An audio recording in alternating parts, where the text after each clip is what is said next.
ಅಲ್ಲ ಇವತ್ತು ಬಹಳಷ್ಟು ಇವಾಗ ವಾಲ್ಮೀಕಿ ಗುರುಗಳಿಗೆ ನಾವೆಲ್ಲ ಕಡೆಗೆ ಕಾರ್ಯಕ್ರಮ ಮಾಡೋದು ಬಹಳ ಸರ್ವಧರ್ಮರ ಪ್ರೀತಿ ಐತಿ. ಇವತ್ತು ವಿಶೇಷವಾಗಿ ಕಾಂಗ್ರೆಸ್ನರೇ ಒಬ್ಬ ಶಾಸಕರು ಕಾಂಗ್ರೆಸ್ ಮುಖಂಡರೇ ಮಾಡ್ಬೇಕಂತೇನು ಇಂಟೆನ್ಷನ್ ಅಲ್ಲ. ಎಲ್ಲರಿಗೆ ಅವ್ರು ಆ ಗುರುಗಳ ಬಗ್ಗೆ ಗೌರವ ಐತಿ, ಪ್ರೀತಿ ಐತಿ. ಎಲ್ಲ ಇನ್ಕಿ ನಮ್ಮ ಸರ್ಕಾರ ಇದ್ದಂಥ ಸಂದರ್ಭದಲ್ಲಿ ಜಯಂತಿ ಮಾಡಿವಿ, 106 ಕೋಟಿ ಅನುದಾನ ಕೊಟ್ಟೈತಿ, ಹಲವಾರು ಕಾರ್ಯಕ್ರಮ ಮಾಡೈತಿ.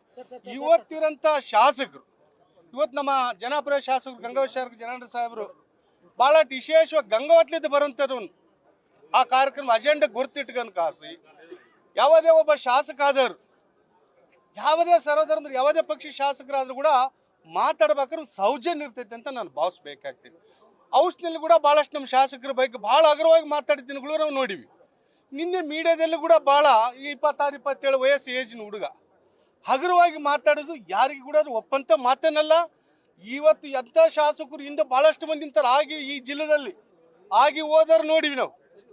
ಇವತ್ತಿರೋಂಥ ಶಾಸಕರು ನಿಜಾಮ್ರು ಯಾವ ಭಾವಿಸ್ತಿದ್ರು, ನಿಜಾಮ್ರು ಯಾವ ರೀತಿ ಗಲಾಟೆ ಮಾಡಿಸ್ತಿದ್ರು, ರೌಡಿಗಳ ಕರ್ಕೊಂಬಂದು ಮನೆ ಮುಂದೆ ಗಂತಂದು ಅರೆಸ್ಟ್ ಮಾಡೋದು, ರೌಡಿಗಳ ಕರ್ಕೊಂಬಂದು ಕೊಲ್ಲಗಿಸೋದು, ಕವಣಿ ಹೋಗ್ತೀವಿ ಇವೆಲ್ಲ ಮಾಡೋದು ಇದು ಯಾರು ಒಪ್ಪಲ್ಲ. ಇದು ಎಲ್ಲ ನಾವು ಖಂಡಿಸ್ತೀವಿ. ನಮ್ಮ ರಾಜ್ಯಾಧ್ಯಕ್ಷರಂತ ವಿಜಯಣ್ಣರು ಕೂಡ ಬಂದಿದ್ರು. ಇವತ್ತೆಲ್ಲ ನಾವು ಆಸ್ಪತ್ರೆಗೆ ಹೋಗಿ ಎಲ್ಲ ಇವತ್ತು ಪೇಷಂಟ್ಗಳು ಮಾತಾಡಿಸಿ ಅವ್ರ ಆರೋಗ್ಯ ವಿಚಾರ ಮಾಡಿ ಇವತ್ತು ನಾವು ಬಂದು ಮುಂದಿನ ದಿನದಲ್ಲಿ ಕೂಡ ಇದೇ ಘಟನೆ ಆದರೆ ಇದು ಬಳ್ಳಾರಿ ಜಿಲ್ಲೆಯಿಂದ ಸುತ್ತೇರಲ್ಲ, ಇಡೀ 16 ಜಿಲ್ಲೆದಲ್ಲಿ ಕೂಡ ಆ ಶಾಸಕರು ನಾವೆಲ್ಲ ಕಡೆ ಕೂಡ ನಾವು ಖಂಡಿಸಂಥ ಕೆಲಸ BJP ಕಾರ್ಯಕರ್ತರು BJP ನಾಯಕರು ನಾವೆಲ್ಲ ಮಾಡ್ತೀವಿ.